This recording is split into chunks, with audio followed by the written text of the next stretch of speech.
fala. Vamos lá, então. Bom, quando eu penso em qualidade de água, né, em bem-estar, e penso em produtividade, em produção de peixes, e penso em águas, eu penso em Manuel de Barros, né, aquele que é amante das águas e dos peixes, que disse: aqui, se o horizonte enrubesce um pouco, os besouros pensam que estão no incêndio. Quando o rio está começando um peixe, ele me coisa, ele me rã, ele me árvore. De tarde, um velho tocará sua flauta para inverter os ocasos.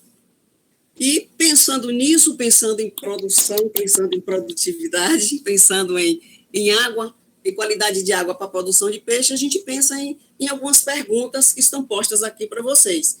Que há relação entre a qualidade de água e o bem-estar dos peixes?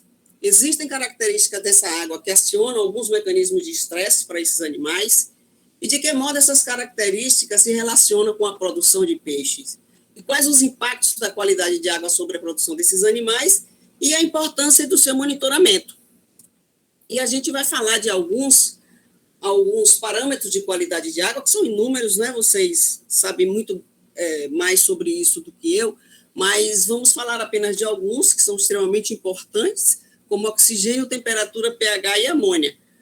O oxigênio, ele, dado a sua grande importância, né, a necessidade da vida que passa por ele, né, a gente só consegue ficar alguns minutos sem oxigênio, a gente pode ficar até sem comer, sem beber, mas sem oxigênio a gente não fica. Então, ele geralmente é o que atrai a preocupação dos psicultores, né, e das pessoas que trabalham com peixe de uma maneira geral. Então, o oxigênio é uma preocupação, né? Às vezes, outros parâmetros são negligenciados, mas o oxigênio, sempre o produtor procura ficar atento em relação a ele. E qual é a origem desse oxigênio nos sistemas de produção? Quando a gente fala em viveiro escavado, ou seja, aquele tanque que é escavado no solo, que vocês conhecem muito bem, a principal fonte é através do vento, né? Há uma infiltração desse ar na camada superficial, e a principal fonte é o fitoplâncton, né? São as microalgas. Elas é que são realmente os grandes provedores de oxigênio de um viveiro de piscicultura. Em viveiros com baixa renovação, se sabe que ele é responsável até por 80% da oxigenação daquele viveiro. E como é que a forma como a dinâmica que essa microalga oferece, né, o seu metabolismo, como funciona, é que vai favorecer esse oxigênio, né? Então, através da fotossíntese, né, um fenômeno bastante simples, utilizando substratos simples como CO2, luz solar, e produz uma coisa extraordinária como glicose e o oxigênio que é necessário para o viveiro da piscicultura. Então, durante o dia, é isso que acontece. A luz solar, né, e abundância de oxigênio. Então, esse é o processo, é através desse metabolismo que esse oxigênio é fornecido no ambiente de produção. E à noite, como diz o poeta, tudo pode acontecer, inclusive a redução, que pode ser muitas vezes drástica, desse oxigênio, porque à noite, essas algas, esse fitoplâncton, ele não vai realizar fotossíntese, porque é imperiosa a presença da luz para que a fotossíntese se processe. Então, durante a noite, essas algas elas vão estar juntamente com os peixes e com todos os organismos do viveiro, respirando, fazendo o processo inverso, retirando o oxigênio da água. E esse oxigênio, eu vou ver se eu consigo pegar aqui um apontadorzinho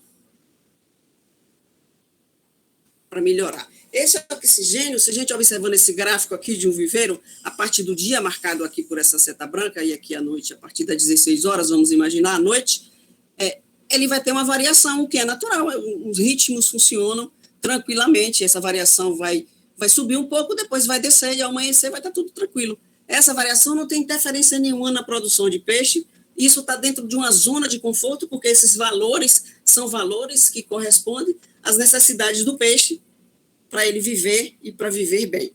Mas essa situação aqui mostra vários casos onde se tem os níveis do plâncton, né, que é representado principalmente pelo fitoplâncton, quem faz a fotossíntese.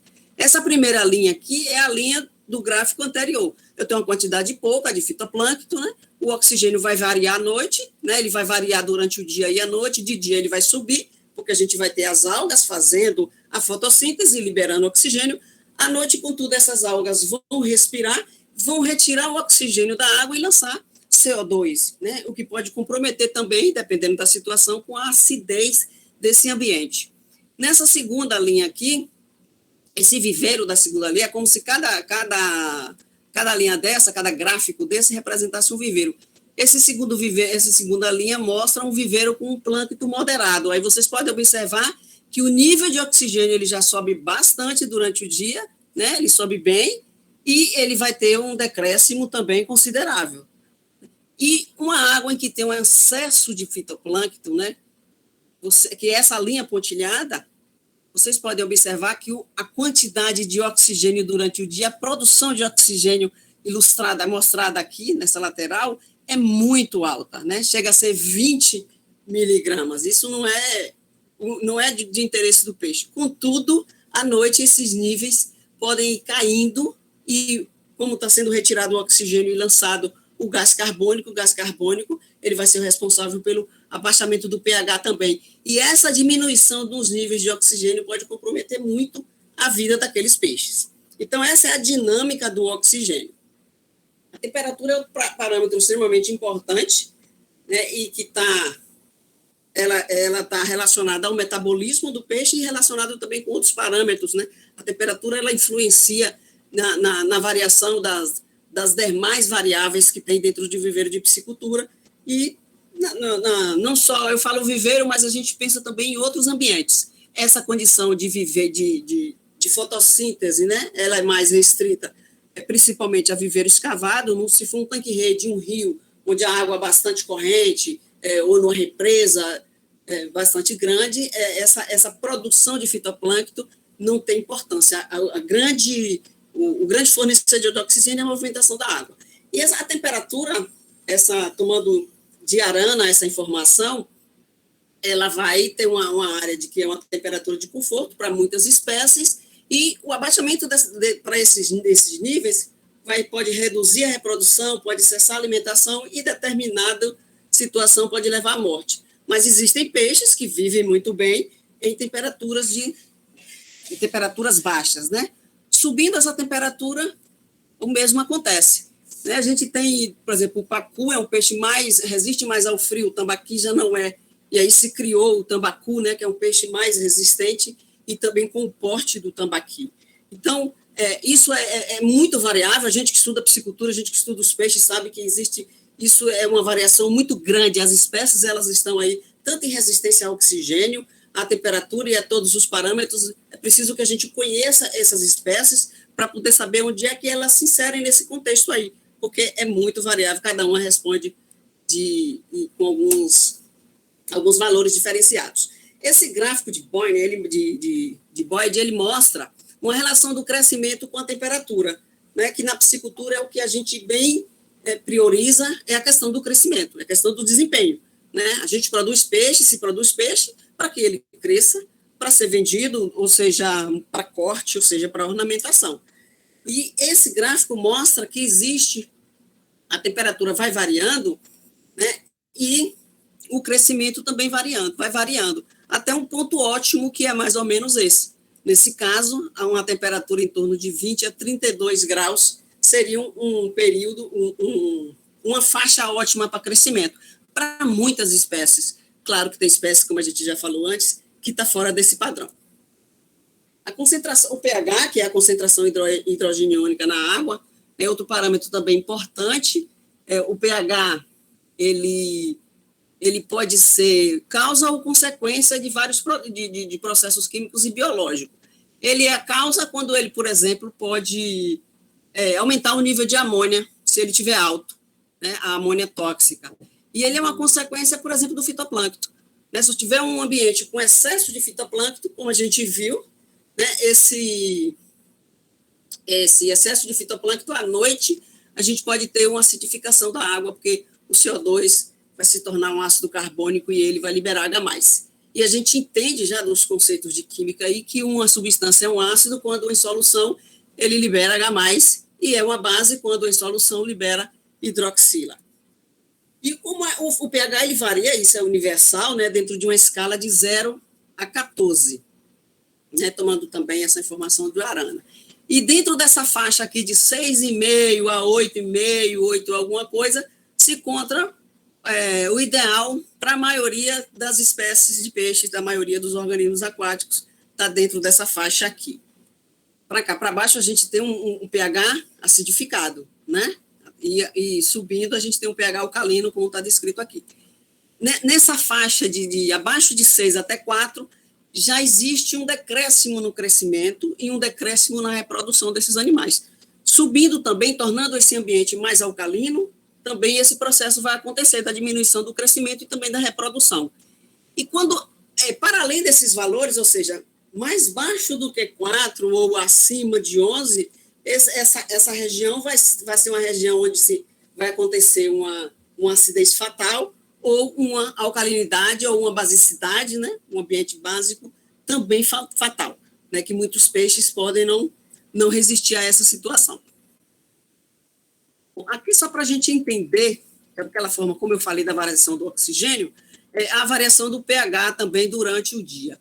Imagina, o dia, eu falo o dia 24 horas, né, mas um dia tem a fase clara e a fase escura. Então, na fase clara, o que está acontecendo nesse viveiro, né? Imagine que esse rosinha aqui seja um viveiro. A fotossíntese, né? Essa fotossíntese está sequestrando o CO2 desse ambiente, está retirando o CO2, porque é o substrato, é a base para fazer a fotossíntese, é o CO2, e nesse momento quando isso acontece, o bicarbonato, ele existe em equilíbrio com o CO2 e com o carbonato, né? Então, se faltou CO2, o bicarbonato, ele se hidrolisa para formar CO2, porque a fotossíntese precisa de CO2, né? E o processo não pode parar. E nesse mecanismo acontece o quê? A produção de OH-. Se a gente fizer as continhas aqui, dá tudo certinho, mas a gente não vai fazer isso, porque a nossa aula não é de química, né? Então, eu vou ter um meio básico, né? Eu vou ter um meio alcalino. Então, durante o dia, o pH é um pH alcalino.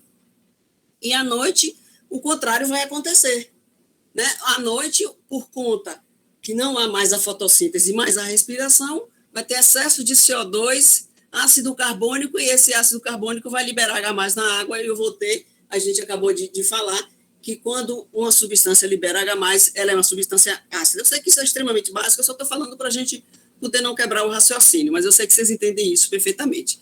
E esse gráfico aqui, ele mostra isso, esse vermelho é o pH. Então, aqui eu tenho um período de 24 horas, e aqui eu tenho outro período de 24 horas, 2 dias. Mas é isso que acontece constantemente, diariamente, no viveiro de piscicultura. O pH está subindo, né, porque eu estou tendo a fotossíntese está acontecendo, mais ou menos às 18 horas essa fotossíntese vai ser interrompida, aqui eu tenho um nível bastante alto, e o pH à noite ele vai diminuindo, né, ele vai se edificando, né, se acidificando. E isso vai acontecendo constantemente. Aqui o CO2, né, de dia o CO2 vai diminuindo, porque ele vai sendo sequestrado pelas algas, né, ele vai sendo retirado, né, do ambiente, e ele vai diminuindo. À noite, ele vai aumentando, porque à noite não tem fotossíntese. À noite é lua, né? E voltando a dizer, como afirma o poeta, à noite tudo pode acontecer. Bom, outros parâmetros, né, que são importantes, né? Todos são importantes, na verdade, a gente não vai falar de todos, né, mas selecionamos alguns para caber no esboço dessa proposta, que são os compostos nitrogenados, né, representado pela amônia, né, a amônia NH4 e a amônia NH3, que é a mais importante na piscicultura. Ela é a amônia tóxica, ela é mais tóxica do que a amônia NH4, e é ela que traz a grande preocupação. O nitrato e o nitrito são esses compostos, né, que são frutos da degradação proteica. A gente pode ver nessa foto aqui como é essa amônia no ambiente. O peixe, ele ingere a proteína, né, através da ração, ele vai ingerir os aminoácidos. Esses aminoácidos, eles vão eliminam uma parte desse, em torno de 25% a 30%, eles vão sair nas fezes, né? E as bactérias vão se aproveitar desses aminoácidos, transformando em amônia, isso no ambiente, né? Transformando em amônia. Essa amônia será utilizada pelas bactérias nitrosomonas, são bactérias autotróficas, transformando em nitrito, e as bactérias também vão transformar esse nitrito em nitrato, que é uma forma não tóxica, quanto a amônia NH3 e o nitrito, que é uma forma também menos tóxica do que a amônia NH3. Então, esse é o processo. E o peixe, ele vai processar a amônia, vai circular em seu sangue amônia NH4, ele vai transformar essa amônia, que ela sai simplesmente por difusão pelas brânquias sem problema. E ele elimina essa amônia. A amônia é uma substância tóxica, o peixe precisa se liberar dela, e é assim que ele faz. Né? Então, como o produto ele degrada suas proteínas, né? Absorve parte dos seus aminoácidos, reconstrói suas proteínas, e outra parte ele produz energia a partir desses aminoácidos, e isso ele forma amônia, e ele precisa liberar essa amônia. Eu mostro essa tabela aqui para a gente entender, né, que existe esses elementos, essas variáveis, né, elas estão em relação, ela não é uma coisa estanque, tudo é muito variável, né, tudo funciona, são eventos cíclicos que se repetem e uma coisa interferindo na outra, né? Então, existe uma relação entre a amônia tóxica, a amônia NH3, a amônia não tóxica, menos tóxica, é a amônia NH4, ela não causa problema para o peixe, e o pH. E eu vou mostrar aqui para vocês, espero contar com a paciência de vocês para entender, mas é simples, né? O pH... Oi? Só para dar um recado para o pessoal. Meninos, meninos, meninas, todos vocês, quem tiver perguntas, dúvidas, pode registrar em mensagens, tá? Bartira, né, traz um conhecimento técnico bacana, então, se alguém aqui tiver dificuldade ou quiser que ela repita ou explique alguma parte em particular, né, coloca lá no chat, que depois ela ajuda, viu? Tá. Obrigada, Bart, desculpe te interromper. Eu não sei se eu estou falando também muito rápido, mas é porque eu tenho pouco tempo, né? Não sei, me diga aí. Amiga, o tempo é todo seu, viu? Fique tranquila. Não, ninguém aguenta ficar tanto tempo só me ouvindo aqui, imagina. Nesse hoje não tem mais ninguém aí, eu vou ficar falando sozinha aqui para você. Tá tudo bem, galera? Continua nesse ritmo, vocês estão acompanhando bem? Tá muito bom, entendível. Então tá ótimo, tá todo mundo se acompanhando. Todo mundo aí já é professor, então tranquilo, né? Tá bom, foi bom que ela pode tomar uma aguinha também, assim ela hidrata a garganta. Aproveitei aqui para tomar uma aguinha. Bom, vai lá, amiga. Então, essa amônia que é produzida pelo peixe, né? Ou seja, ele degrada a sua proteína, ele absorve os aminoácidos que ele necessita, e o resíduo disso que ele produz é amônia, e ele precisa se liberar dessa amônia. E ele faz isso tranquilamente por difusão pelas brânquias. Né? Só que no corpo do peixe circula amônia NH4, que não é tóxica. A amônia NH3 ela já vai ser transformada lá nas brânquias já para ser eliminada, porque a NH4 também ela não sai facilmente pelas brânquias. Então, olha como o pH interfere. Aqui o pH do sangue, do sangue do peixe, né? De uma maneira geral, de todos os peixes, o pH é em torno de 2,7 ou 7,2 a 7,4. Né? E esse pH dessa água aqui é um pH normal para essas espécies, né? Em torno de 6,5, 7,5, foi o que a gente viu, o parâmetro que está dentro da zona de conforto do peixe. Então, essa amônia, ela vem no sangue do peixe e, a nível das brânquias, ela se transforma em NH3, né, que é uma amônia não ionizada, essa aqui é uma amônia ionizada, e ela passa facilmente pelas membranas, ela é lipofílica. Essa daqui não, é uma molécula maior, ela é uma molécula carregada, ela é uma molécula mais hidratada, então ela não tem essa facilidade de passagem. Então, a amônia NH3, ela passa para a água tranquilamente, o peixe se livrou da amônia NH3. Né? Aí imagina você aqui a situação de baixo, um pH, né, de mais de 8, né, pH de mais de 8, às vezes o pH está 9, 9,5, isso é um grande problema, porque o peixe não consegue se livrar da amônia, porque essa amônia, ela vai passar para cá, né, a amônia NH3, só que quando ela passa para cá, passa a amônia, né, o processo de respiração do peixe, ele absorve nas brânquias, né, em estruturas, nos filamentos branquiais, nas lamelas. A nível dessas lamelas, ele elimina o CO2 e absorve o oxigênio da água que está passando ali no sentido contrário, né, que se chama fluxo contracorrente. Então, a amônia sai e também sai CO2.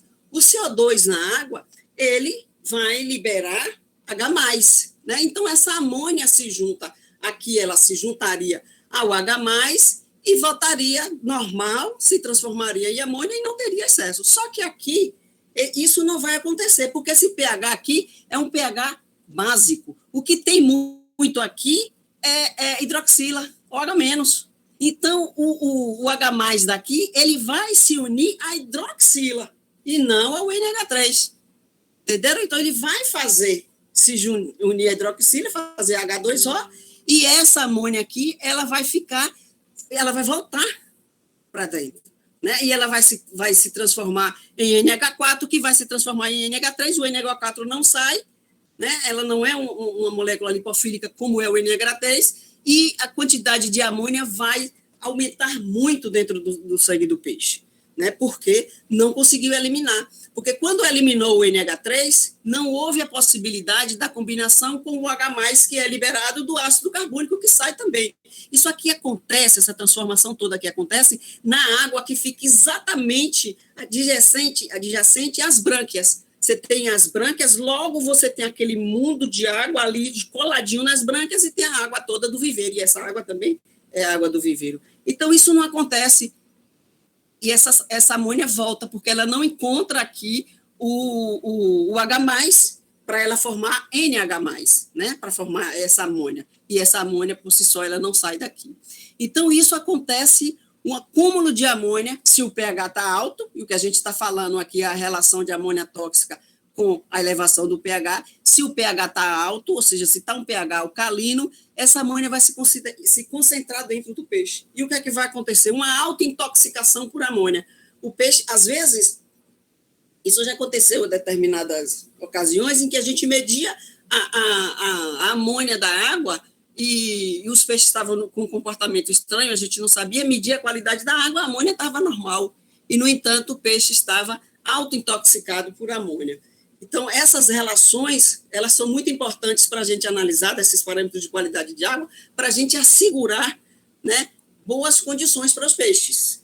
Aqui só uma tabela, mostrar rapidinho a relação entre o efeito da amônia e ganho de peso, né? E a gente pode perceber que quanto menor, né, no caso aqui a tilápia, quanto menor, o peixe começou com 19 gramas, esses pesquisadores indicaram, né, que quanto menor o nível de amônia, apesar de que às vezes os peixes, tem peixe que resiste a certa quantidade de amônia, mas uma coisa é resistir, não morrer, outra coisa é viver, é crescer e viver bem, né? E viver bem, não é só viver, peixe quer viver bem. Então, os menores índices dão os melhores resultados de ganho de peso. Bom, é isso tudo que a gente deve cuidar, né? Deve ter atenção. Para quê? Para bem-estar, para que o peixe experimente bem-estar. Hoje em dia, né, e no futuro isso vai ser mais grave ainda, é crescente a opinião, é notória a opinião do consumidor, é notória a opinião das pessoas de uma maneira geral, em relação de todas as condições relativas ao bem-estar animal.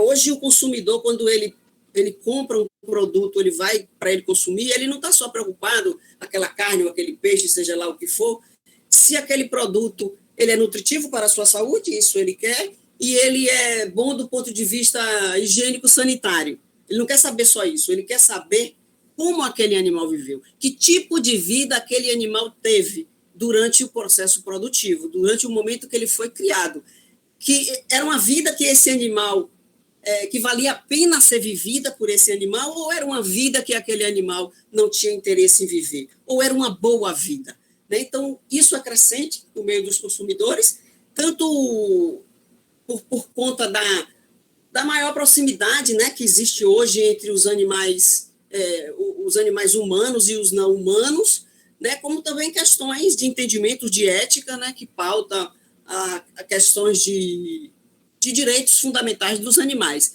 Então, isso tudo é crescente e a gente tem certeza que no futuro isso vai crescendo cada vez mais. Né? Hoje já existe grandes bilionários que já investem num tipo de alimentação diferente porque sabe que tem esse nicho de mercado. E isso vai crescer. Né? E a gente pensa em bem-estar, né? Não é só aquela coisa caricatural de cuidar do peixinho douradinho, de cuidar do gatinho. É a questão da sustentabilidade, né? É a questão da produtividade. Então, a pesquisadora Gardan, ela diz que existem duas condições relacionadas ao bem-estar para animais de produção. Uma é relativa à abordagem das pessoas, dos humanos que cuidam desses animais, muitas vezes com maus tratos e com abusos, e a gente conhece vários exemplos disso. Eu acho que na vida de cada um de nós a gente tem como enumerar isso. Né? E a outra questão está relacionada aos equipamentos, aos instrumentos que se utilizam no manejo desses animais, que às vezes não são muito adequados ou são inadequados, né? Que precisam de tecnologias que precisam ser desenvolvidos. E pensar nessa questão de bem-estar, né? Isso foi desenvolvido a ponto, essa preocupação, a ponto de organizações que cuidam da saúde animal e também da segurança alimentar, como a OIE, como a FAO, como a Autoridade Europeia de Segurança Alimentar, passou a trazer isso para a sua agenda e regulamentar determinadas coisas em relação a isso. Né? É algo que começa... É uma ciência nova, né? Bem-estar, a gente sabe disso, mas começa na década de 60, acho que em 64, se não me engano, uma jornalista, né, fazendo uma série de reportagens no Reino Unido, na Grã-Bretanha, sobre como viviam os animais de fazendas, e ela ficou impressionada e publicou um livro, A Máquina Animal, né, dizendo que o animal era tratado absolutamente como uma máquina, né, e que não tinha menor pensamento, a menor possibilidade de se pensar que fosse um indivíduo. Né, e isso chamou a atenção do parlamento britânico, que fez um comitê, e a partir daí se traçou essas bases, que são conhecidas as 5 liberdades dos animais, que é a liberdade livre de fome e sede, livre de desconforto, livre de dor, aflições e doença, livre para expressar o seu comportamento natural, ou seja, livre para poder se esticar. Né? O animal precisava de uma liberdade para esticar um membro. Né? Eu não sei se vocês já tiveram a oportunidade de ir em uma granja de suíno, onde ficam as matrizes, né?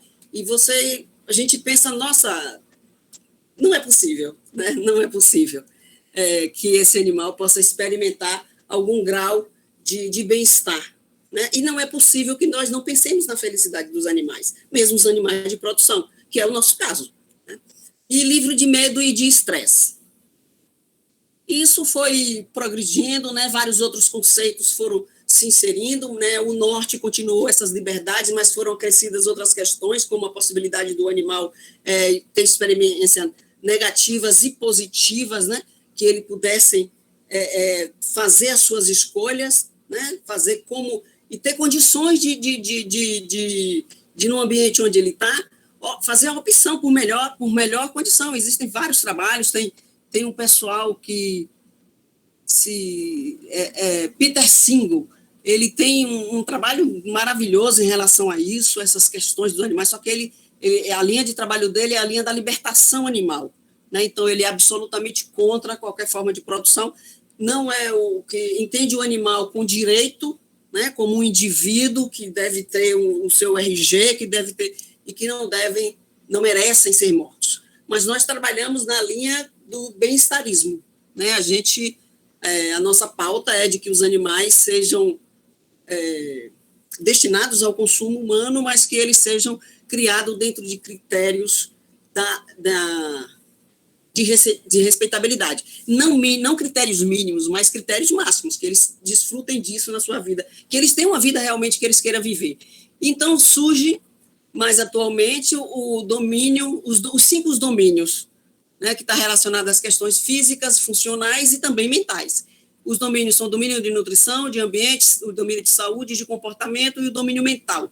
No nosso caso da psicultura, se insere nesse domínio ambiental, E com os pontos negativos, aí a gente tem inúmeros pontos negativos dentro de um viveiro de piscicultura, dentro de um tanque-rede, dentro de um lago, de uma represa, seja como for, né, que são as questões relacionadas à densidade de estocagem, a estresse térmico, estresse de todo tipo, né, todas as questões relacionadas à qualidade de água, as pressões de pessoas, né, na presença de pessoas, né, a gente vê piscicultura que até boi entra dentro do tanque, que cachorro entra dentro do tanque, que criança toma banho no tanque.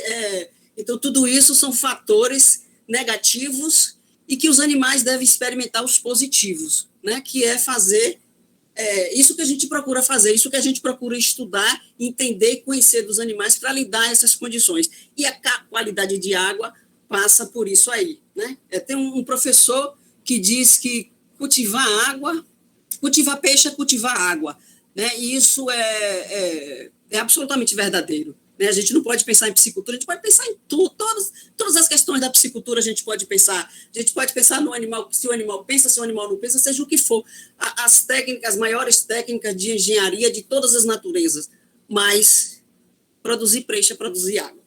E todos esses domínios, né, sendo contemplados, o domínio mental é atendido, que é o domínio que está relacionado ao medo, relacionado à questão de fuga, a questão de questões que são mais também subjetivas. E aí entra uma pergunta, né? E a gente pensa como é que o bem-estar em peixe, essa sigla eu botei aqui, é bem-estar em peixe, e a relação com o sistema produtivo. E o que a gente percebe é que em peixe, com os outros animais, isso já está nos primeiros passos, né? Com o peixe, eu não sei se já deu o primeiro passo, né? Existe, inclusive, carta de Cambridge que reconhece, né, toda essa condição de todos os animais, né? Peixe, polvo, até o polvo eles reconhecem. E por falar nisso, eu me lembrei agora e sugiro a vocês assistam o filme, se não assistiram ainda, é Professor Polvo, né? Que fala, e vocês vão entender, né, que tem tudo a ver com isso que a gente está falando de bem-estar e que vamos falar um pouquinho mais daqui para frente. Eu acho que, não sei se foi por tradução, mas a minha sugestão do nome seria a professora polva. Ele, inclusive, a trata como polva e reconhece ela como polva. Então, mas eu não sei se quem traduziu foi um homem ou se, sei lá, talvez uma mulher também não teve atenção a isso. Mas assistam, vocês não vão se arrepender. Se não assistiram, né? Se assistiram, ótimo, se quiserem compartilhar aqui, pode falar também. Então, Fiquei isso é muito curiosíssima. Oi? Fiquei curiosíssima com esse professor polvo. Isso. Já coloquei aqui na minha lista para assistir. Assista para selar isso que a gente está falando aqui, né? Que a gente fica pensando, nossa, como é que pode um animal... Porque a gente só consegue perceber as coisas nos outros animais, né? Mas um animal como um polvo, né? A gente só sabe que o polvo é muito inteligente, o polvo é muito isso, mas a gente não sabe da subjetividade de um polvo. E esse filme retrata isso, é um documentário, né? Ele começa fraquinho, eu achei até que eu não fosse gostar, né? Muita conversa, uma narração muito molezinha, mas continue, porque o meio, por fim, é muito bacana o filme. Ele ganhou o Oscar de melhor documentário agora em 2021. É um filme que merece. Não porque ganhou o Oscar, mas porque... Imperdível. A Renata comentou que é muito bom mesmo. Foi a Renata.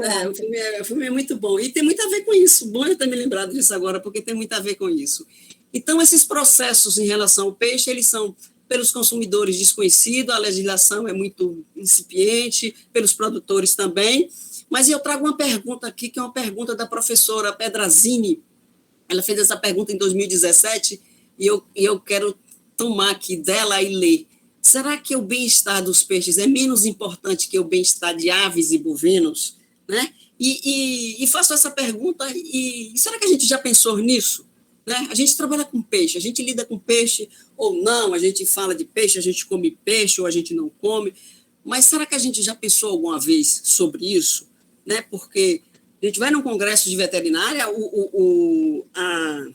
a tônica do bem-estar, ela está bem marcada, né? Ela está bem discutida, apesar de estar nos primeiros passos, mas ela já está bem marcada, e porque sabe que isso não se trata de cuidadinho, de coisinha, né? E às vezes a gente nem sabe até que ponto está o interesse pelo animal? O interesse é a sustentabilidade, o interesse é a produção. Então, eu acho essa uma pergunta boa para a gente se fazer. E aí, será que a dificuldade disso, de entender isso, é porque as interpretações das características sugestivas de consciência elas não são muito claras? Né? Porque é muito fácil a gente perceber em um gato, né, uma coisa que a gente chega a dizer, nossa, ele é muito inteligente, ele é consciente. Um cão é também, até um cavalo, tem as pessoas que admiram os equinos, nossa, elas têm exemplos, né? E a gente tem exemplos que eles são animais realmente com comportamentos que nos surpreende, nos deixa assim, nossa, né? É um animal consciente, é um animal que pensa. Mas os peixes, será que isso... Mas outros animais também não têm essa demonstração tão grande assim. Né? E será que é porque não tem isso nos peixes que a gente não se preocupa muito com isso? Mas muitos estudos, né, já mostram que eles têm memória e têm também capacidade de aprendizagem completas. Né? Existem coisas que os peixes fazem que denota essa complexidade. É preciso criar um mapa mental, é preciso movimentar várias estruturas neurais, né? Todos os processos cognitivos para que eles façam isso.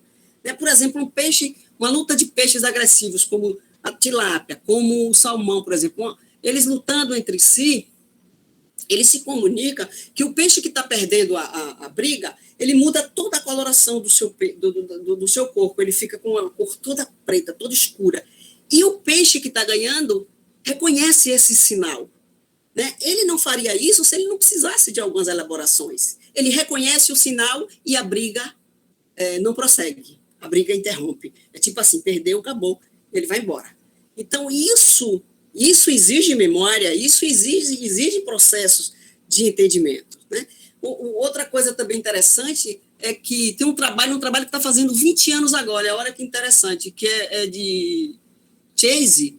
Esse trabalho ele mostrou que a carpa é capaz de distinguir ritmos musicais. Ela é capaz de discriminar um blues de uma música clássica, um experimento que foi feito por esse pesquisador. Então, isso exige a capacidade, esse animal, ele reconheceu aquele estímulo auditivo que ele teve, complexo, né? Um estímulo que é complexo, né? E demonstra a resposta discriminatória, sofisticada em relação àquilo. Ele discriminou o que é um blues e o que é uma música clássica, né? Então, em um trabalho já de 20 anos, né? Que coisa interessante. Então, tudo isso, essa comunicação dos peixes nas disputas é um sinal porque se fosse uma coisa automática, como muitas outras coisas são, o peixe não ia entender isso. Eles iam lutar até morrer. Eles não iam entender isso. Né? E ele interrompe a briga não se prolonga, né? Ali acabou, parou, tipo, perdeu o maluco, sei lá como é que fala. Né? Então, isso envolve habilidades cognitivas. Uma outra coisa interessante, né? E essa eu acho demais interessante, estou fascinada por esse peixe, que é o poraquê, um peixe aqui da região do Amazonas, né? Ele tem uma estratégia de caça, né? Que se não envolve todas essas questões, eu não sei o que é. Ele, aqui nesse número 1, né, esse desenho, tem um pesquisador aqui no Brasil, ele descobriu isso recentemente, ele está estudando muito esse peixe agora, né? Ele descobriu observando, foi uma coisa meio pelo acaso, mas ele já publicou sua dissertação em relação a isso, com muito trabalho. Então, aqui são os peixes elétricos, né? Então, ele está olhando essas piabas, né? Ele vai cercar essa piaba, trazer para uma região mais rasa, e aí o que é que ele vai fazer? Eu não sei se você consegue ver umas rajadas amarelas aqui, que são choques que eles estão dando. O que é que ele faz? Um entra e dispara um choque, eles vão alternando isso. E aí, as piabas, por conta do choque, né, que ela não aguenta, o choque desse bicho é muito violento, né? E com certeza ele não está dando um choque muito violento como de 860, que ele tem condições de dar, mas ele está dando o suficiente para que elas pulem, não aguentem aquele choque, e elas pulam exatamente na boca do peixe, na boca dos poraquês. Né? Eles fazem isso tudo, toda a percepção dele é uma percepção elétrica, ele tem um campo elétrico fantástico, eles não têm capacidade de visão, então, e eles conseguem se alimentar. E eu tive uma informação, eu não tenho nenhum trabalho sobre isso, mas apenas uma informação de uma comunicação, de que o tucunaré, que é um peixe predador, um peixe voraz mesmo. Ele vai pegar o cardume de piaba, ele entra no meio do cardume, ele não é elétrico, né? Ele entra no meio do cardume, o cardume se abre. Então, ele aproveita essas situações aqui e ele entra no meio aqui para pegar as piabas. Toma choque para caramba, pula, volta e volta de novo para pegar. Então, eles vão se aproveitando disso. Mas a estratégia, a elaboração da estratégia é a elaboração da estratégia do poraqui. Mostrando todas essas coisas, o que esses estudos vêm demonstrando que esses animais têm capacidade de elaborar, de montar essas estruturas. E tem outras, não é só com esse peixe, não. Isso agora foi descoberto recentemente, mas tem peixe até que combinam espécies para pescar estrategicamente. Né? A moreia, ela combina com a garoupa de coral para fazer suas pescarias. Eu assisti um filme uma vez, um Discovery desse daí, de um peixe, uma espécie de um bagre, que ele não pesca em grupo, é sozinho, mas ele pesca pombo. Né? Ele tem uma estratégia lá, o pombo vai beber água na beira do rio e ele tem uma estratégia de pescar aquele pombo. E ele é cego, ele é um peixe cego também. Então, a gente percebe que não é uma coisa de outro mundo, é Deus, não, é uma habilidade que esses organismos têm, né? E que a gente precisa entender isso para poder exigir e pautar as questões de bem-estar no peixe. E a ciência é algo extremamente importante para poder garantir o bem-estar animal. Ela é fundamental, é a referência principal para poder ser pautada a questão do bem-estar animal para os peixes, né? Que é a capacidade de consciência de suas sensações. Né? São sentimentos subjetivos que a gente consegue perceber muito facilmente em outro animal, mas que não consegue perceber num peixe, que não consegue perceber no molusco, né? Não consegue perceber no rã.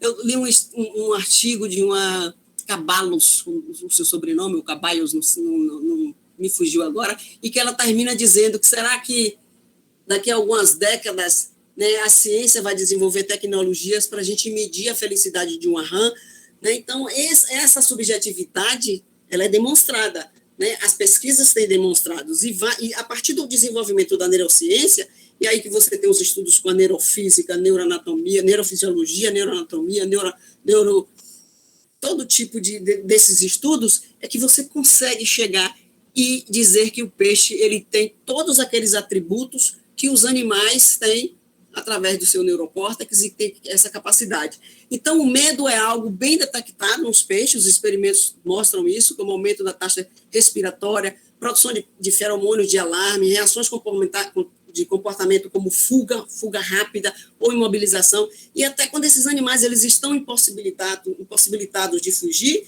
ele também tem alteração no seu comportamento, mostrando que o medo está ali presente, então mostrando que ele tem medo, né?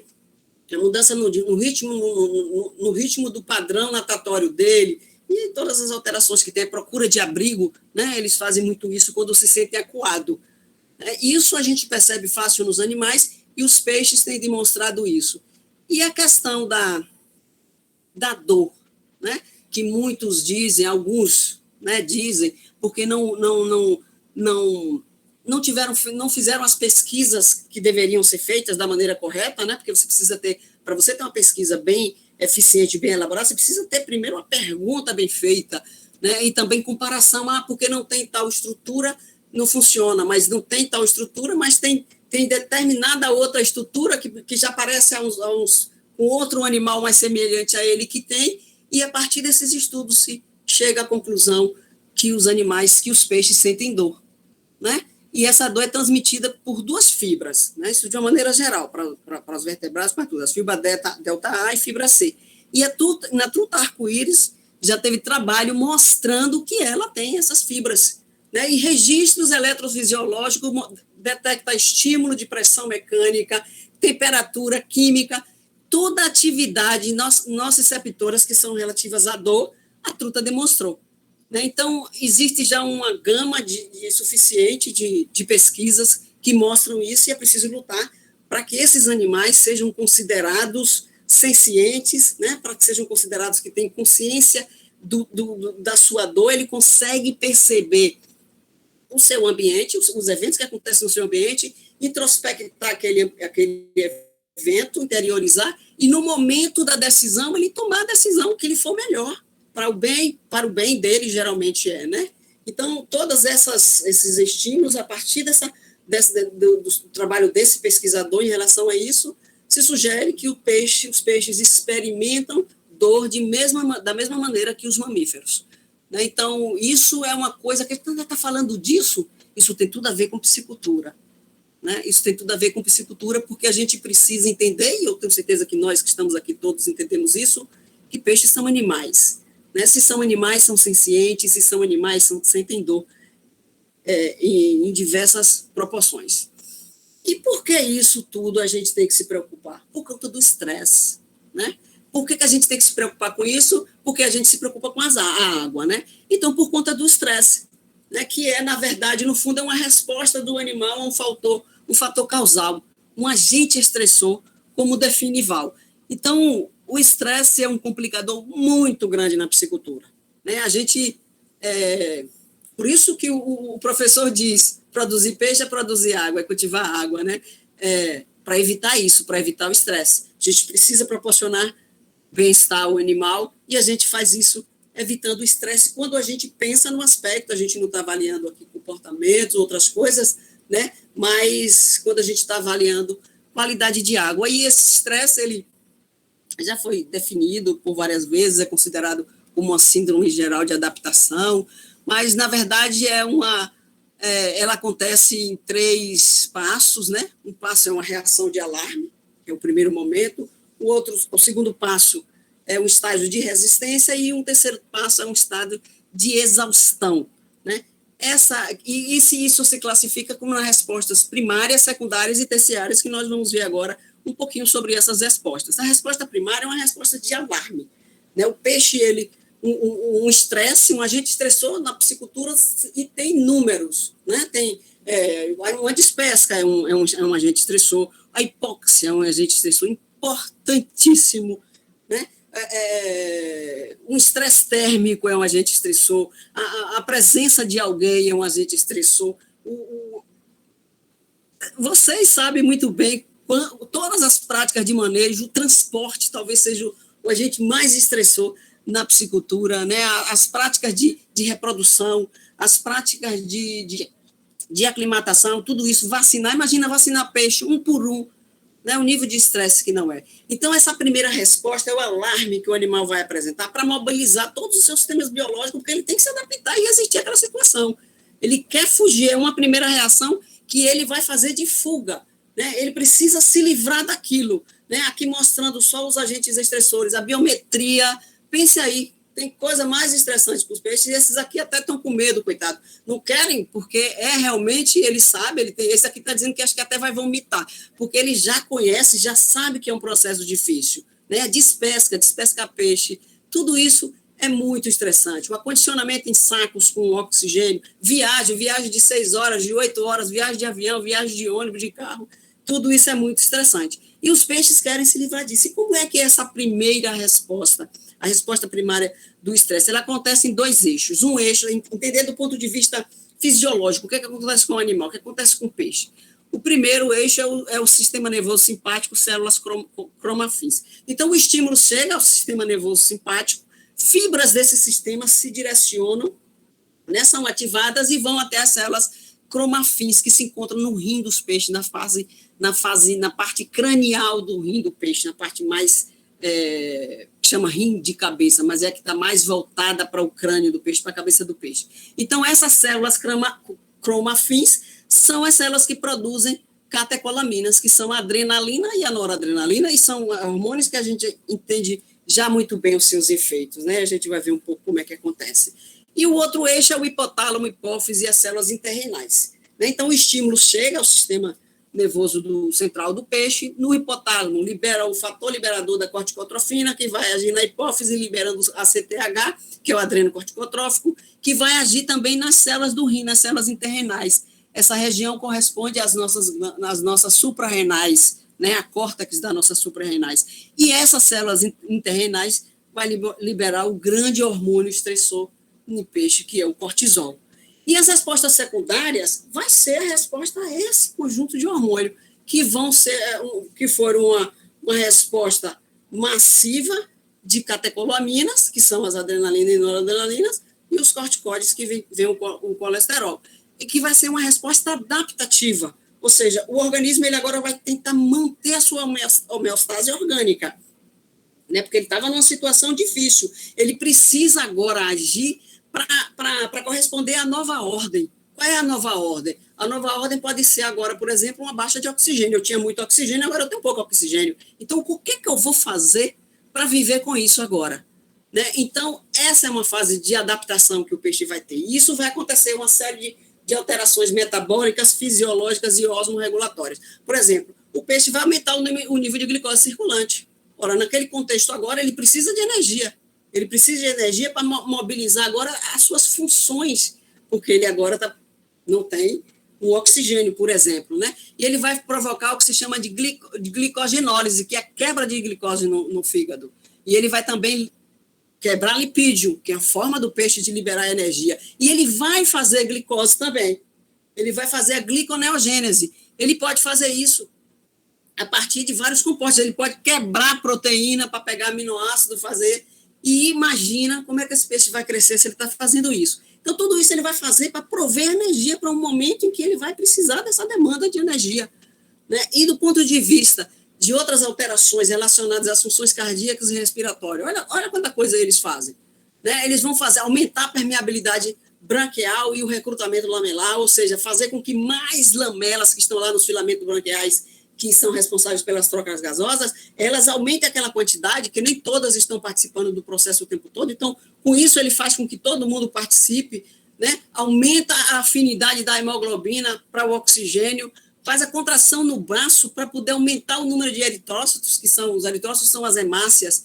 Então, tudo isso, esses hormônios, o cortisol e a adrenalina e a noradrenalina, que vai promover, que é o reflexo, a segunda resposta é o reflexo da primeira, né, a dilatação dos vasos branquiais, porque ele precisa aumentar a taxa de entrada de água, a perfusão lamelar pelas brânquias, né, para captar o máximo de oxigênio, por exemplo, se for esse o caso, a falta de oxigênio. Né? Então, ele precisa fazer isso. E tudo isso há uma desestruturação muito grande. A osmorregulação é essa consequência, por exemplo, de aumentar a permeabilidade das membranas branquiais, né, vai fazer com que o peixe perca seus sais. O peixe de água doce, ele tem mais sal no seu interior, a concentração, do que a concentração da água que ele está. Então, ele tem um mecanismo, ele tem facilidade de perder isso, então ele tem um mecanismo para não perder. Ele tem os glomérulos renais dele são maiores para reabsorver, não deixar perder aqueles sais, né? Ele tem mecanismo nas brânquias para poder não perder aqueles sais, e uma urina muito diluída para ficar ao máximo com aqueles sais, senão ele vai perder. Porque o meio tem poucos sais, então a tendência é que facilmente esse sais saia para o meio. Mas se a permeabilidade foi aumentada das brânquias, que é por onde principalmente sai, esses sais vão sair e vai haver todo esse desequilíbrio. E a resposta terciária é a exaustão desse sistema biológico, ou seja, o peixe fez de tudo, né, para se adaptar, para viver naquela condição, os seus estoques energéticos foram diminuindo, a sua capacidade adaptativa fracassou e ele entra num quadro de exaustão. Ele, nesse ponto, ele não tem mais funções anabólicas de longo prazo. Por exemplo, ele está naquela agonia, ele não tem como... É como a gente, se a gente estiver fugindo de um leão, a gente não vai pegar proteína para fazer unha crescendo e para fazer cabelo crescer, nada. A gente vai utilizar para quebrar, para fazer energia para o nosso coração bater mais forte, para os nossos pulmões se dilatarem, para os nossos músculos terem mais, fazer glicose em anaerobiose, para a gente poder correr. Né? E a mesma coisa acontece com o peixe. Então, construir espinha, fazer tudo isso vai ser interrompido e interferir no crescimento, na reprodução e nas doenças. Se esse peixe está num ambiente livre, ele está no mar, ele está no rio, e alguma situação ali ficou ruim para ele, do ponto de vista de qualidade da água, ele sai, ele vai embora e tudo fica resolvido. Foi uma coisa rapidinha. Mas se ele está preso, né, em um tanque, pode ser um tanque-rede como esse, em um espaço pequeno, né, se for num espaço grande, talvez isso não aconteça, esses problemas não sejam tão graves, mas se ele tiver num espaço contido, pequeno, ou num viveiro, ele não tem para onde fugir. Ele vai ter que viver essa situação, ele vai ter que experimentar isso, e isso vai implicar no seu processo de adoecimento. Se ele não puder se livrar dessa situação. Então, são doenças de várias etiologias, bacterioses, fungos, as parasitoses, de toda a ordem. Esses peixes vão ficar submetidos, porque esses elementos, esses hormônios, eles causam um efeito supressor das atividades dos elementos do sistema imunológico. Né? Então, vão ser suas células imunológicas que vão ser diminuídas, todas aquelas células relacionadas à imunidade inata, à imunidade adquirida, anticorpos, tudo isso vai ser suprimido e esses animais vão ficar comprometidos, né, do ponto de vista da sua saúde. Né? Pode ser que não chegue o adoecimento, mas a gente vai ver adiante um pouco isso. Na reprodução também, existem vários relatos, eu não teria aqui como trazer muitos, mas né, esse trabalho aqui é um trabalho agora de 2020 e ele mostra que a situação de hipóxia afeta a espermatogênese. Ou seja, se afetou a espermatogênese, não vai ter reprodução. Né? Então, vai ser inibida a secreção de LH pela hipófise. Esse trabalho aqui é um trabalho antigo, mas eu achei ele ilustrativo aqui para a gente ver. É um trabalho que foi utilizando cortisol, né? Houve a desovas, e esse cortisol é um trabalho da Unesp, da CAUNESP, com orientação da professora Rubinati, um trabalho do Gustavo Oda, no Matrichan. Essa aqui, ele usou o cortisol, né? O controle, a gente vê que está bem retinho aqui, não está, mas a gente vê o processo de encurvamento aqui, nessa que já foi com o uso do cortisol. E aqui também a gente já vê os processos de deformação, completamente diferente desse. Né? Então, isso mostrou que essas larvas de Matrichan, elas sofreram alteração na formação, ou seja, a sua organogênese foi comprometida, né? E a sobrevivência dessas larvas também foram comprometidas. Isso foi 12 horas após a eclosão. Aí veja aqui em outro período, já que já são as larvas, né? Então, depois que se formou as larvas, essas larvas aqui, veja como essa aqui, ela já absorveu mais o saco vitelino. A larva, quando nasce, ela nasce com a boca fechadinha e o saco vitelino vai ser a sua nutrição imediata, né? E ela vai absorvendo. Ela vai abrindo ânus, o seu sistema digestório vai se desenvolvendo melhor, a boca abre, né? Forma os dentes, aquelas coisas, e ela vai absorvendo. Essa aqui não. Vocês percebem que a parte da cabeça está bem colada ainda com essa, e no caso dessa, não. Aqui foram os níveis de cortisol. Né? Aqui também, essa vesícula aqui do ocular é bem desenvolvida aqui, ao passo que nessa não. Né? São os mesmos indivíduos, aqui a boca já a formação dos lábios, né? E aqui não tem nada disso. Essa parte aqui ainda está ligada aqui. Aqui não, já está saltando. Né? Aqui são os arcos branquiais, né? E aqui é o opérculo, né? Aquela região lateral que fica para proteger as brânquias, aquela estrutura óssea. Né, ela está se desenvolvendo, ela vai tapar isso aqui tudo. Essa aqui já está no desenvolvimento bem anterior, em função do nível de cortisol. E aqui a gente pode ver bem isso. Esse ânus aqui já está aberto dessa, olha, dessa daqui não. Essas estruturas aqui, que a gente falou antes, aqui já a formação dos dentes, já estão bem mais desenvolvidas do que aqui. O opérculo já está quase fechando todas as brânquias. Aqui a gente vê já a formação da nadadeira peitoral. E essas aqui estão completamente disformes, né? Por conta dessa condição. E agora eu vou falar um pouquinho da condição específica de hipóxia, que é uma coisa que interessa bem aos psicultores, é uma coisa que a gente tem que ter muito cuidado. É coisa simples, né? São coisas simples, mas que resolve, né? A atenção a esses problemas, o cuidado a essas coisas simples é que resolve as questões de grande complexidade. Eu digo grande complexidade, talvez não seja complexidade no sentido da engrenagem, que é muito complexa, mas a consequência que aquela situação pode levar. Então, uma hipóxia aguda, ela é, na verdade, definida como uma baixa, né, grave de oxigênio, rápida, e que os peixes podem não aguentar. Eles podem morrer e comprometer a sua saúde e morrer, né? E como esse oxigênio ele é essencial, né, para todos os processos metabólicos, se ele não estiver em quantidade, a homeostase vai ser comprometida, né? Toda a homeostase fisiológica do animal vai estar comprometida. E quais são os principais sinais dessa situação de hipóxia? Geralmente os peixes ficam letárgicos, né?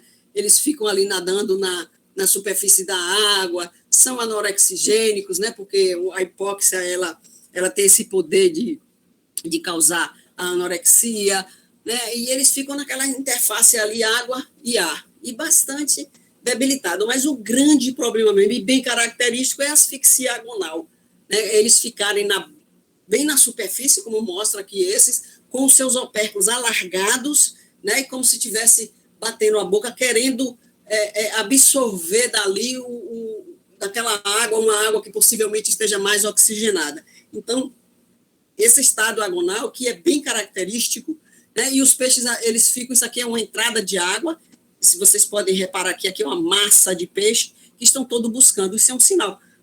Bom, mas não é um sinal patognomônico, né? Pode ser ele pode estar com uma infestação de parasito muito grande, né, nas brânquias, por exemplo, que não consegue respirar. Né? Então, não quer dizer que isso seja uma hipóxia ambiental. Né? É preciso analisar a qualidade de água. Eu trabalhei num experimento que um peixe ele ficava em pé. Ele tinha tanto parasito nas brânquias que ele ficava em pé e não conseguia fazer o processo de respirar. E cada filamentozinho pequenininho que a gente analisava encontrava 3.000, 4.000 parasitas. Não imagina nenhumzinho só. Não sei como ele não morreu logo, né? De tanto estado de asfixia agonal que ele experimentou. Esse trabalho aqui mostra com águas transparentes, que são águas que não têm fitoplâncton, né? O crescimento dos peixes com o nível alto de oxigênio, o nível médio e o nível baixo. Né? E aí vocês podem apreciar, né, a relação de conversão alimentar. Olha a diferença de uma conversão alimentar, que é um fator extremamente importante na piscicultura. Hoje, há muito tempo, não precisa saber se seu peixe está crescendo, precisa saber se seu peixe está crescendo, está comendo quanto do que você está dando. Né? Porque a gente precisa saber quanto vale o nosso peixe, quanto cresce aquele peixe. E cresce em função do que come. Se ele está crescendo bem, o mercado atende, gosta daquele tamanho, mas ele está comendo 5 quilos de ração para fazer 1 quilo, é melhor você repensar a sua atividade, né? Porque ela não vai se sustentar. Então, esse é um trabalho, e aqui tem um outro trabalho, eu já estou para terminar, viu, galera? Não se agonie, não. Que é um trabalho que mostra uma situação de hipóxia. A gente está falando de hipóxia agora, né? Esses animais, os ovos desses animais, foram submetidos a uma situação de hipóxia constante, né, a 25 graus, né, e o outro grupo foi submetido a uma hipóxia cíclica, ou seja, uma hipóxia que ela foi dada de 100 até 25 graus. Né, e os resultados é que o peixe que esteve com a hipóxia, esse é um gráfico, mas não é um gráfico que eu vou mostrar para explicar melhor o trabalho, mas não é um gráfico complicado, não. O peixe no estado de normoxa, oxigênio, beleza, tudo bem. Uma hipóxia demorada, moderada, 60% de saturação, e aqui ele recebeu uma hipóxia severa. O que é que vocês acham que aconteceu quando ele recebeu essa hipóxia severa? Pode colocar aí no chat, se vocês quiserem. Então, ele recebeu uma hipóxia severa. E aqui, nesse caso, ele recebeu, é isso que eu quero explicar, uma hipóxia cíclica. Não foi o tempo todo a mesma quantidade. Esse gráfico aqui, vou até aumentar ele para mostrar. Durante o dia, ele recebia esse valor, ia até 100, diminuía, ele ficou recebendo assim.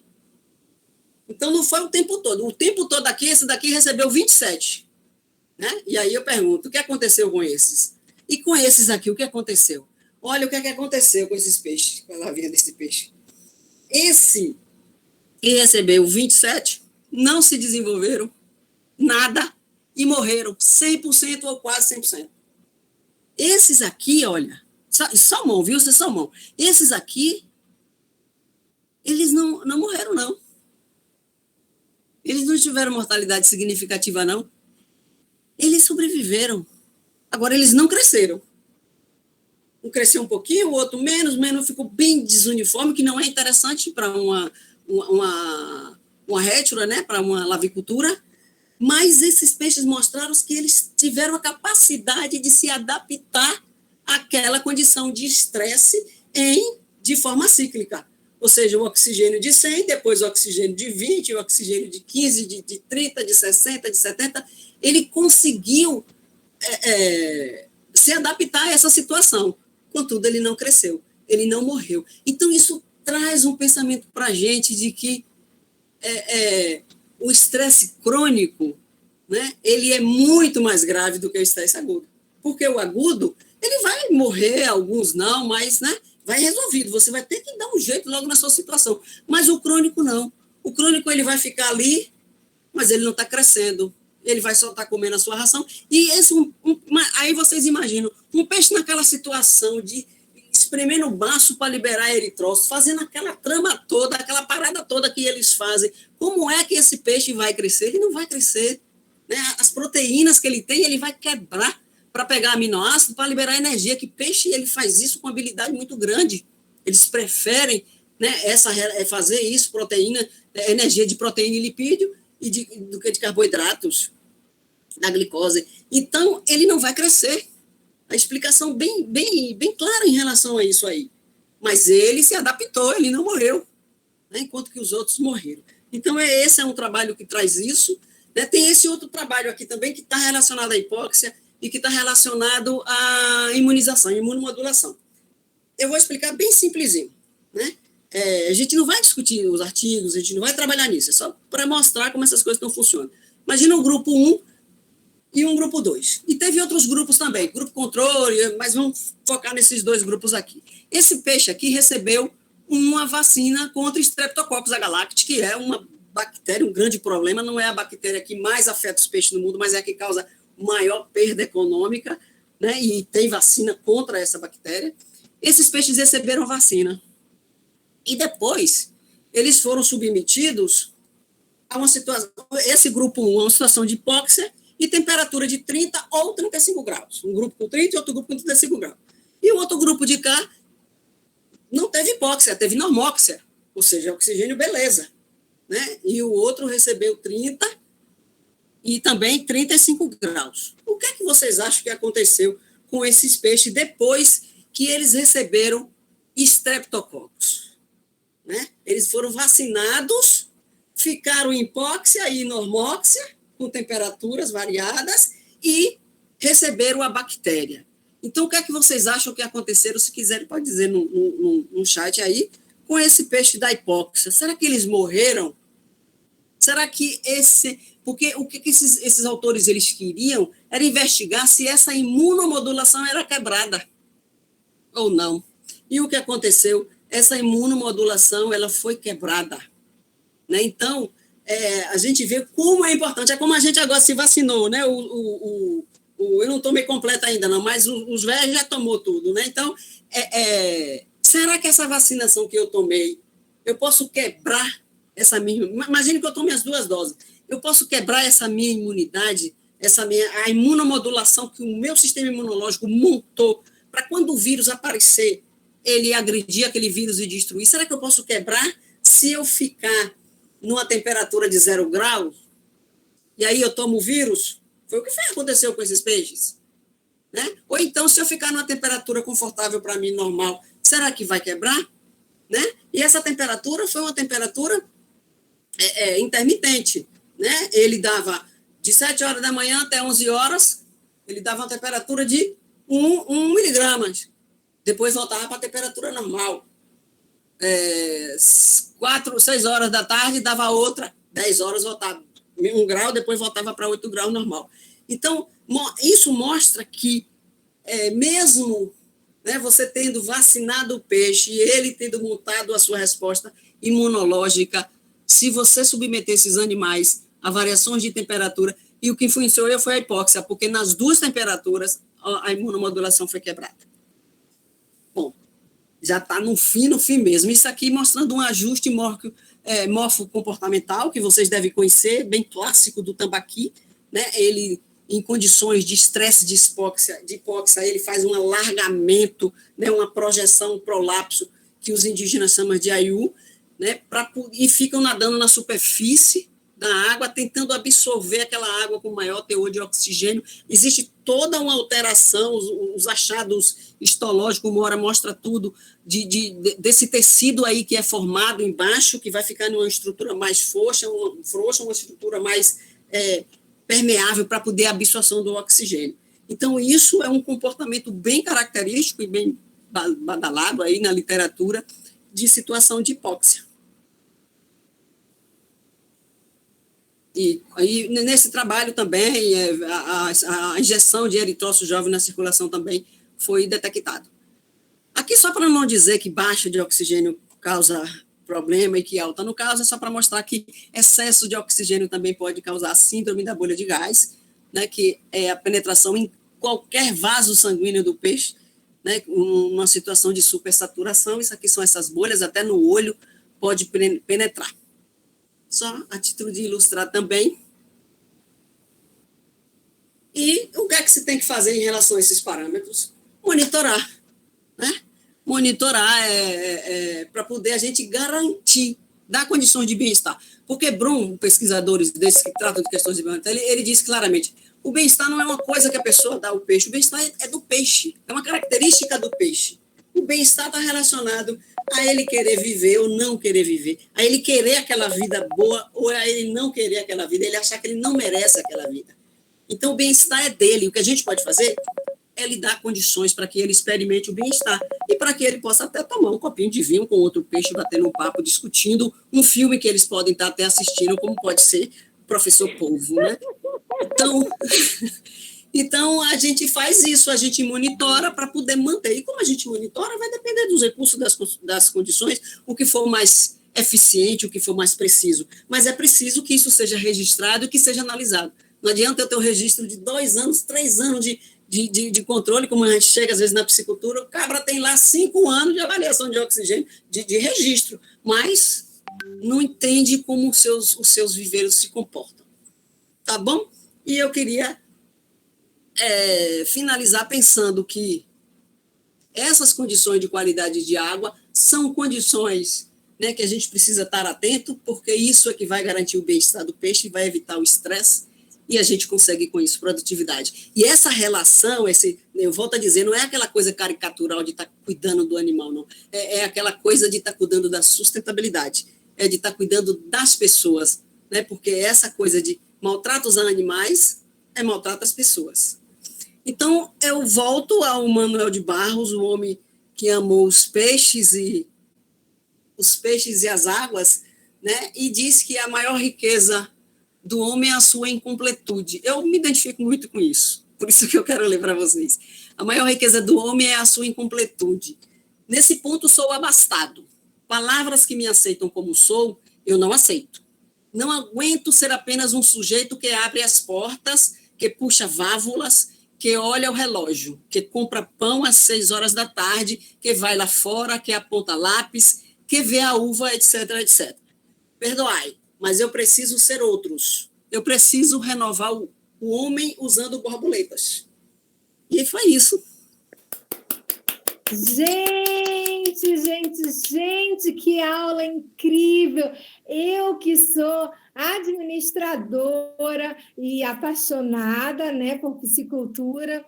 Nossa, estou aqui extasiada, né? Você não vale. Olha, além do teletanque, gente, vocês devem instalar um som ambiente, né, Bart? Com jazz tocando numa altura confortável. Cuidar realmente, na piscicultura a gente cuida da água, e do jeito como o Bart trouxe,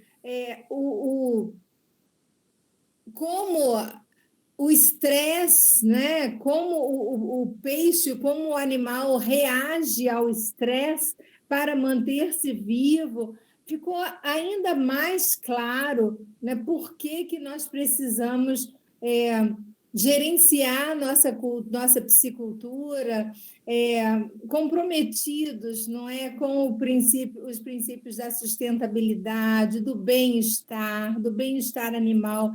E no início ela ressaltou que isso é uma demanda dos consumidores.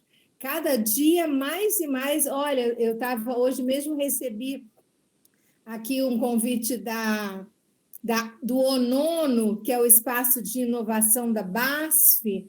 Eles estão investindo em rastreabilidade para que porque eles também, eles também investem em carcinicultura e agora estão começando a investir em piscicultura, para que a gente saiba a origem daquele peixe, né? A qualidade da vida daquele peixe a partir das condições ambientais, né? Da propriedade. Então, que bacana, Bart. Fiquei muito feliz com o seu tema, né? Aprendi muito e as pessoas aqui reagiram muito bem, parabenizaram, palestra muito construtiva, excelente, né? É, maravilhosa, falando do bem-estar animal, que para outras espécies, não é? Mamíferos e tudo, já é um tema mais frequente, mas, poxa, não é?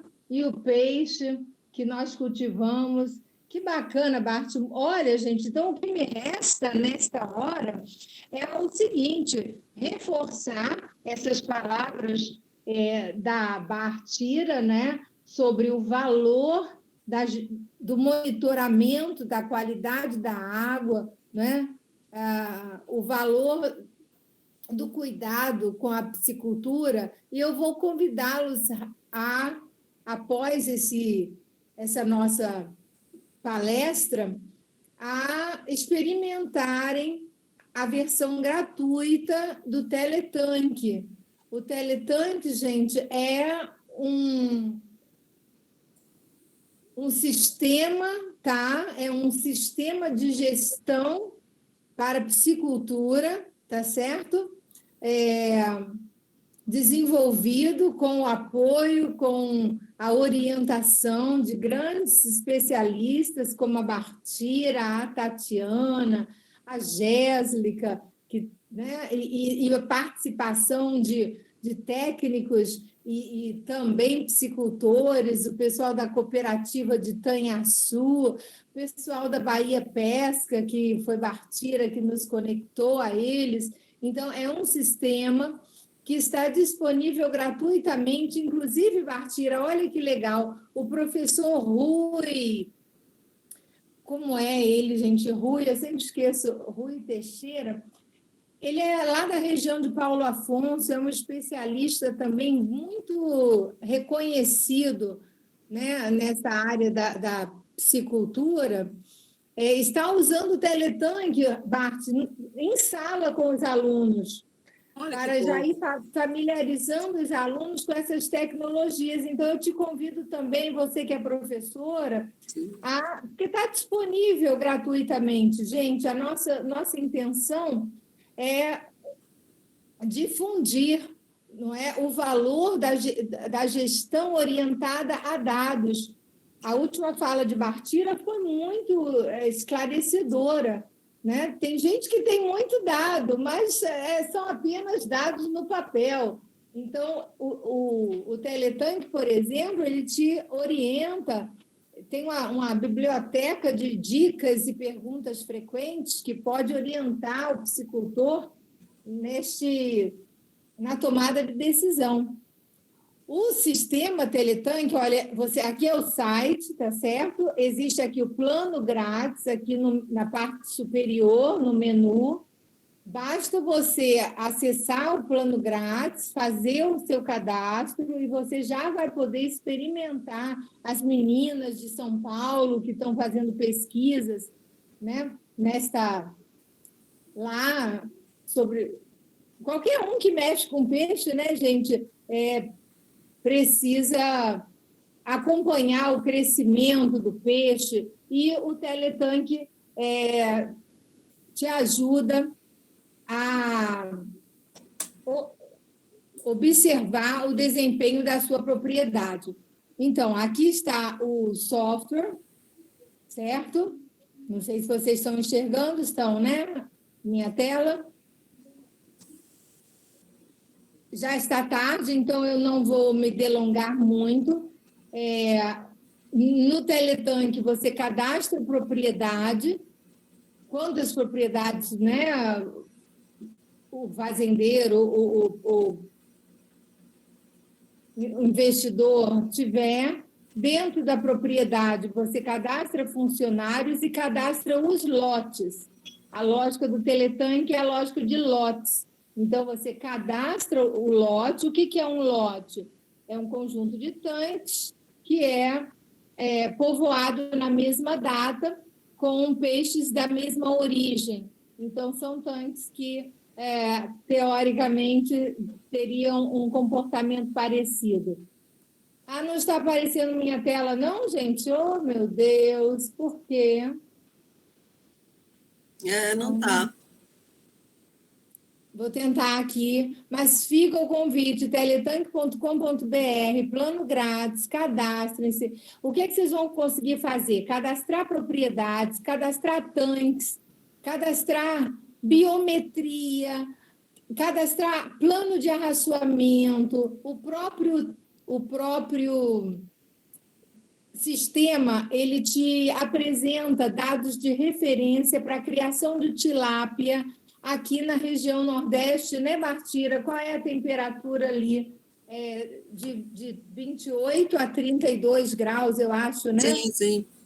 Muito isso, bom, Exatamente. A gente já tem essa biblioteca para orientar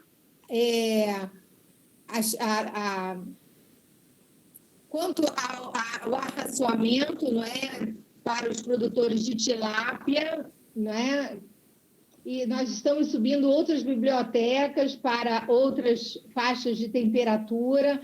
O nosso foco inicial para esta funcionalidade, são os parâmetros de referência para o arraçoamento. Estamos começando com a tilápia, mas a intenção é subir os parâmetros de referência para outras espécies também, né? Qual o pH ideal para a produção de tilápia? Isso, Bartira? pH, olha, assim, é a faixa, em torno de 6,5 até 8, 8,5. Ela cresce muito bem.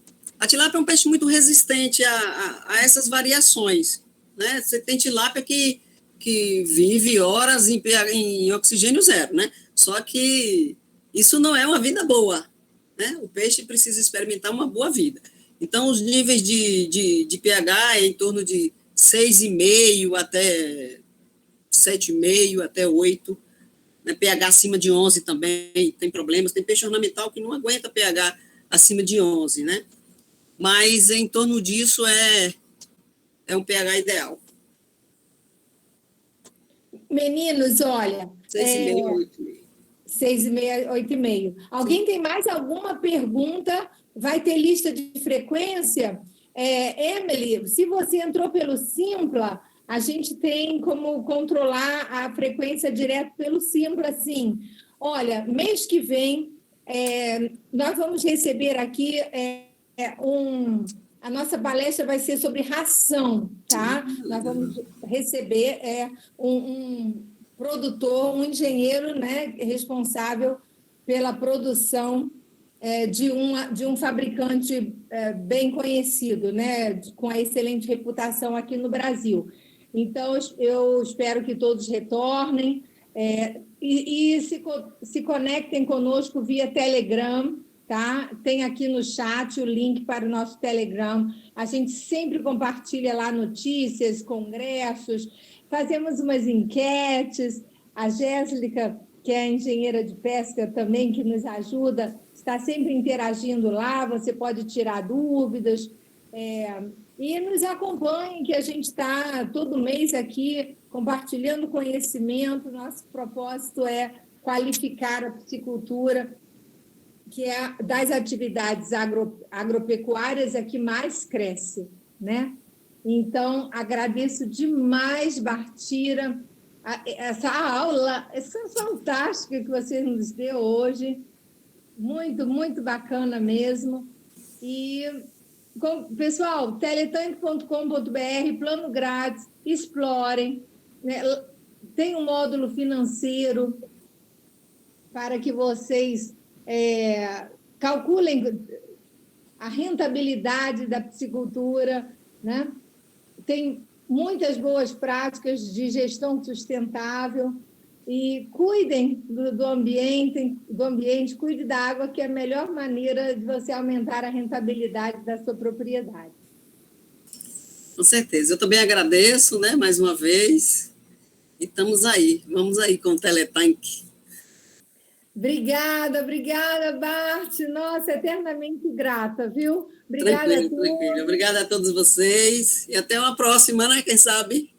Oh, amiga, as portas aqui estão sempre abertas, é só você demonstrar seu, né, interesse e se você quiser falar sobre o seu estudo também, o claro e o escuro, fiquei curiosíssima. Gente...